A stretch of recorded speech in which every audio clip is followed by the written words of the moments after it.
Hvordan kan jeg tale om mine følelser på dansk? Mange mennesker har det problem. Måske kan du bestille på café eller spørge om vej, men når det gælder følelser, mangler ordene. Du vil sige det, hvordan du virkelig har det, men hovedet er tomt. Sådan havde jeg det i mange år. Længe troede jeg, at jeg bare ikke kunne tale om følelser på dansk. Men sandheden er, det er meget lettere, end man tror. Og det er utrolig vigtigt. At tale om følelser forbinder mennesker. Det hjælper dig med at bygge ægte venskaber og finde din nye kærlighed. I denne video viser jeg dig, hvordan jeg lærte at tale om mine følelser på dansk. Med simple sætninger, uden pres og uden perfekt grammatik. Og du vil se, hvis jeg kunne, kan du også. I begyndelsen kunne jeg tale om mange ting på dansk. Jeg kunne sige, hvor jeg bor, hvad jeg arbejder med, eller hvad jeg køber ind. Men så snart det gjaldt følelser, blev mit hoved tomt. Jeg stod i situationer, hvor jeg var trist eller nervøs, og jeg anede ikke, hvad jeg skulle sige. Jeg tav, selvom jeg gerne ville sige noget. Ofte nikkede og smilede jeg, selvom jeg følte helt anderledes. Det var meget frustrerende. Nogle gange opstod der misforståelser, fordi andre ikke vidste, hvordan jeg virkelig havde det. Længe troede jeg, at jeg bare ikke var god til sprog eller ikke klog nok. Men det var forkert. Det handlede ikke om min intelligens. Jeg manglede bare øvelse i at tale om følelser på dansk. Følelser lærer man ikke fra lister eller bøger. Man lærer dem ved at bruge dem langsomt. Og det forstod jeg først senere. Den største tankefejl, når man taler om følelser, er ønsket om perfekte ord. Mange lærerne tror, de skal vide præcist, hvilket ord der er rigtigt, før de må sige noget. De leder i hovedet efter det bedste udtryk, en kompliceret sætning eller et ord, der passer helt præcist. Mens de tænker, forsvinder øjeblikket. Følelsen er der stadig, men modet forsvinder. Oven i det kommer frygten for at lyde forkert. Mange tænker, hvad nu hvis jeg laver en fejl? Hvad nu hvis det lyder mærkeligt? Hvad nu hvis den anden ikke forstår mig? Denne frygt blokerer mere end al grammatik.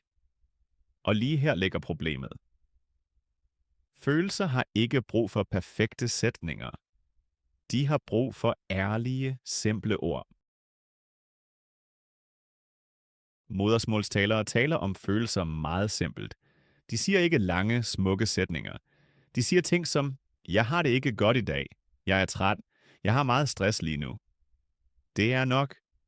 En enkelt sætning er ofte stærkere end en perfekt, men aldrig sagt sætning. Hvis du prøver at sige alt korrekt og svært, ender du med ikke at sige noget. Men hvis du bruger simple sætninger, opstår der en ægte samtale. Folk forstår dig også med fejl. De hører din stemme, din situation, din ærlighed. Og det er meget vigtigere end perfekt grammatik. Følelser er ingen test. Ingen bedømmer dig. Det handler ikke om at lyde flot, men om at blive forstået. Jo enklere du taler, desto mere naturlig virker du. Med tiden bliver disse enkle sætninger automatisk længere og mere sikre. Men første skridt er det samme.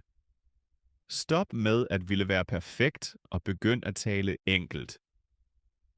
Hvis du vil tale om følelser på dansk, behøver du ingen svære ord.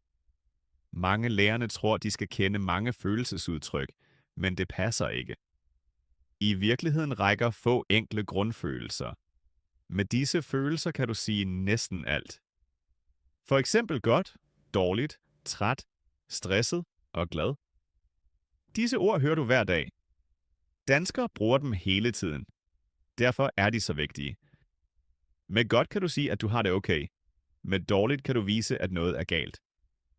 Træt siger straks, hvordan din krop har det. Stresset forklarer, at du er under indre pres. Og glad viser en positiv følelse.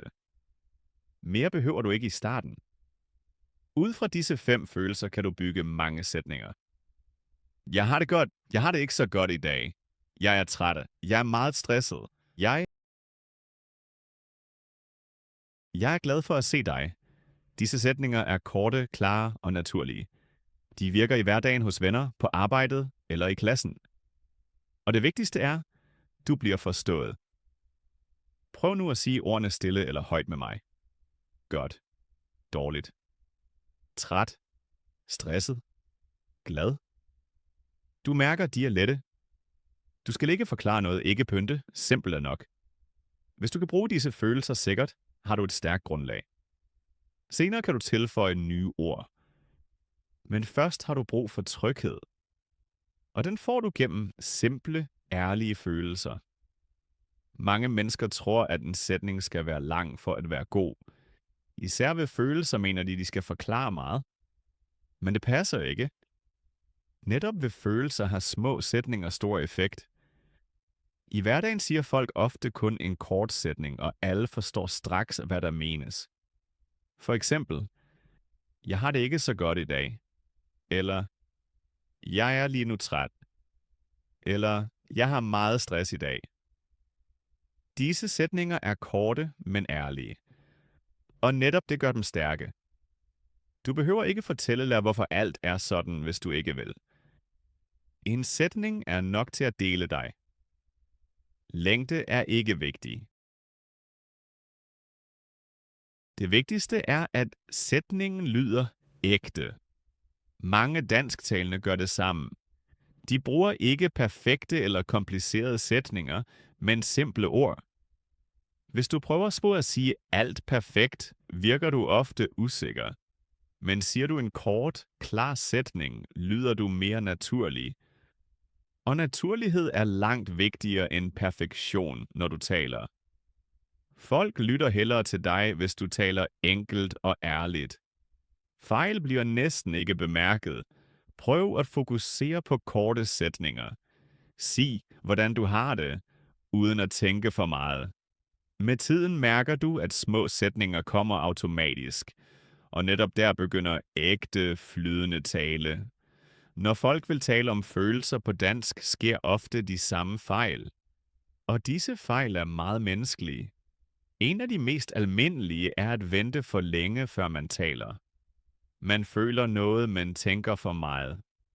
Man leder efter den perfekte sætning og siger til sidst ingenting. Så bliver følelsen i hovedet, men ikke i samtalen. En anden fejl er at tro, at man straks skal forklare sin følelse. Man tror, man skal fortælle en historie eller give en grund.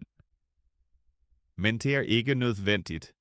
I hverdagen siger folk ofte bare, hvordan de har det, uden forklaring. En anden fejl er, at lærerne skammer sig over at tale om følelser. De tænker, at følelser er private eller for personlige. Derfor tier de selv, om situationen er åben og venlig. At sammenligne sig med andre er også et problem. Nogle hører danskere og tænker, sådan kan jeg aldrig tale. Det blokerer. De glemmer, at danskere også bruger simple sætninger. Endnu en fejl er at tro, at følelser kun lyder rigtigt, når de er stærkt udtrykt. I virkeligheden er simple ord ofte mere ærlige. Det vigtige er, disse fejl betyder ikke, at dit dansk er dårligt.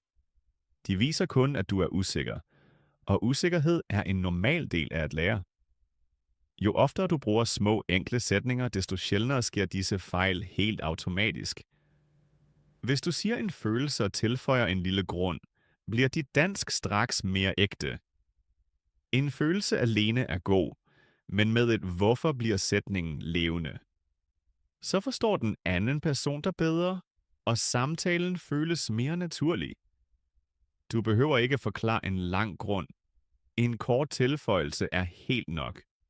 For eksempel, jeg er træt, fordi jeg har sovet lidt. Eller, jeg er nervøs, fordi jeg har en vigtig samtale. Eller, jeg har det godt, fordi det er fridag i dag. Disse sætninger er simple, men de forbinder følelse og situation. Præcis sådan taler folk til her i hverdagen i dag. De siger ikke meget, men nok. En følelse plus en kort grund viser åbenhed og skaber nærhed. Så opstår ægte samtaler, ikke tørre svar. Du kan også bruge helt små ord som på grund af eller fordi. Det er nok. For eksempel, jeg er stresset på grund af arbejdet. Eller, jeg er glad, fordi du er her. Du mærker, at sætningen får straks mere betydning. Det vigtige er så, grunden behøver ikke være perfekt. Den skal bare være ærlig. Hvis du ingen grund finder, er det også okay. Men hvis du har en, så prøv at sige den. Med tiden bliver det lettere. Dit dansk lyder så ikke kun korrekt, men også menneskeligt. Netop det gør samtaler på dansk varme, åbne og ægte. Mange mennesker er bange for at tale om deres følelser på dansk, fordi de kan lave fejl. Denne frygt er helt normal, men den stopper dig fra at tale rigtigt. Det er vigtigt at vide. Fejl er tilladt. Alle laver dem, også danskere. Især ved følelser handler det ikke om perfekt grammatik, men om ærlighed. Når du siger mig, hvordan du har det, hører folk først din følelse, ikke dine fejl. De mærker, om du er åben, og netop det tæller. Mange har forståelse, fordi de ser, at dansk ikke er dit modersmål. De ved, det kræver mod at tale om følelser på et fremmed sprog. Ofte reagerer de langsommere, venligere eller spørger ind. Det er ikke et problem, men en hjælp. Når du taler ærligt, opstår tillid. Du behøver ikke skjule noget. En enkelt sætning med en lille fejl er bedre end slet ikke at sige noget. For i hver gang bliver frygten mindre. Du mærker, der sker ikke noget slemt, og samtaler bliver lettere. At vise følelser er ingen risiko, men en bro til andre mennesker. Den bro kan du bygge med enkel dansk. Følelser på dansk er især vigtige i hverdagen. Ikke i lærebogen, men i virkelige situationer. På arbejdet for eksempel. Er dagen stresset, behøver du ingen lang forklaring. En enkelt sætning er nok. Du kan sige, jeg er stresset i dag, eller det hele er lidt for meget. Kolleger forstår straks og se, hvordan du har det. Er du usikker, kan du sige, jeg er lidt nervøs. Det er ærligt, mange føler det samme. I venskaber er følelser endnu vigtigere, for venner vil vide, hvordan du virkelig har det. Du kan sige, jeg er træt i dag, eller jeg er ikke i humør. Disse sætninger er simple, men de skaber nærhed, og ofte vokser samtalen af sig selv. Er du ked af det? Sig bare, jeg er ked af det, eller jeg har det ikke godt. Det er helt okay. Ingen forventer en perfekt forklaring. Også på dates spiller følelser en stor rolle, og her gælder, simpelt er bedst. Du kan sige, jeg er lidt nervøs, eller jeg føler mig godt tilpas. Disse sætninger er ikke svære, men de siger meget. Følelser hjælper også i små hverdagssituationer. Hos lægen kan du sige, jeg er bange. På kommunen kan du sige, jeg er forvirret. Og i klassen, jeg er træt, men motiveret. Det er alle ægte sætninger, som du kan bruge med det samme. Når du ofte siger følelser i hverdagen, bliver det naturligt, og du ser, at dansk skaber forbindelser. Nu laver vi en øvelse. Tag et øjeblik og mærk, hvordan du har det lige nu. Du behøver ikke lave en perfekt sætning. En enkel følelse er nok. Du kan måske sige, jeg har det godt, eller jeg er træt, eller jeg er lidt stresset. Sig sætningen lavt eller højt. Det er ligegyldigt. Hvis du vil, tilføj en lille grund. For eksempel, fordi jeg har arbejdet meget, eller fordi jeg glæder mig til at lære dansk. Tag gerne en kort pause og sig sætningen en gang til.